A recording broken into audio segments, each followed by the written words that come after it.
నిన్న మనం చూసుకున్నాం, మనకు దేవుని వాక్యము ఒక దృక్పథము వంటిది అని చూసుకున్నాం. ఏది కళ్ళకు పెట్టుకుంటే ప్రపంచం అలాగే కనిపిస్తుంది.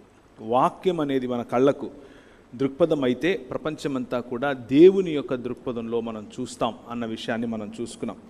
అలాగే దేవుని యొక్క దృక్పథంలో మనం చూసినప్పుడు మనిషి మనిషిగా మారతాడు, మనిషి అవుతాడు అన్న విషయాన్ని మనం చూసాం.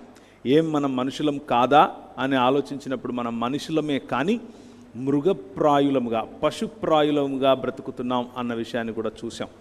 మనలో కొందరికి పశువులుగా బ్రతకటం అంటే ఇష్టం అని చూసాం. చిన్న బిడ్డలు, నేను ఇప్పుడు ఈరోజు పిల్లిని అవ్వాలనుకుంటున్నాను అన్న ఉదాహరణ మీకు చెప్పాను.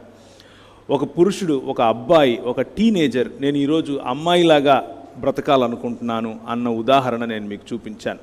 ఇది చదువుకోనటువంటి సమాజంలో జరిగింది కాదు. అమెరికా దేశంలో చదువుకుంటున్నటువంటి కుటుంబాల్లో స్కూలుకు వెళ్ళేటటువంటి అబ్బాయి యొక్క ప్రతిస్పందన. సో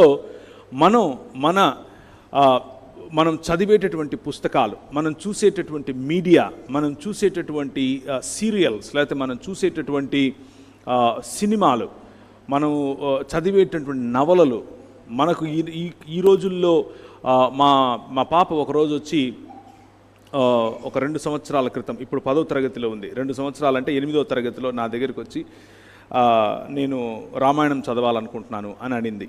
ఎందుకు అని అంటే మా పుస్తకాల్లో పాఠ్యాంశాల్లో అదొక కంపల్సరీ థింగ్ అనమాట, అది చదవాల్సిందే అని అన్నప్పుడు నేను సరే అని దగ్గరుండి రామాయణం తీసుకుని వచ్చి ఏమాత్రము జంకకుండా ఉన్నట్లుగా అంతా చదువుతూ ఆమెతో మాట్లాడుతూ ఉన్న సమయంలో ఆమెకు చాలా ప్రశ్నలు కలిగాయి. ఇదేంటి ఇలా ఉంది, ఇదేంటి ఇలా ఉంది, మనిషి కదా, మనిషి కాదా, ఇలాంటి ప్రశ్నలు. సో మనిషిగా మాత్రమే చెప్పేటటువంటి ఏకైక పుస్తకము 66 పుస్తకాలు ఉన్నటువంటి దేవుని వాక్యము అన్న విషయాన్ని మనం చూసాం.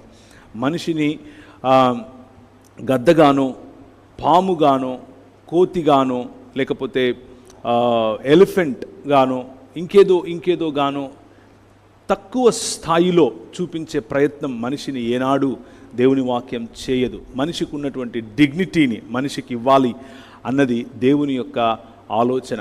దేవుని సంకల్పం వాక్యం నుంచి బయటపడుతుంది అని చూసాం. దేవుని హృదయం వాక్యం నుంచి తెలుసుకుంటాం అని చూసాం. వాక్యము అనేటటువంటి దర్పణం, వాక్యం అనేటటువంటి ఈ దృక్పథం దేవుని యొక్క హృదయాన్ని, సంకల్పాన్ని మనకు తెలియజేసినప్పుడు మనిషి ఈ సృష్టిలో ఏమై ఉన్నాడో తెలుసుకుని సాటి మనిషిని ప్రేమిస్తూ సాటి మనిషితో కలిసి జీవించేందుకు చేసే ప్రయత్నాన్ని మనం చూసాం.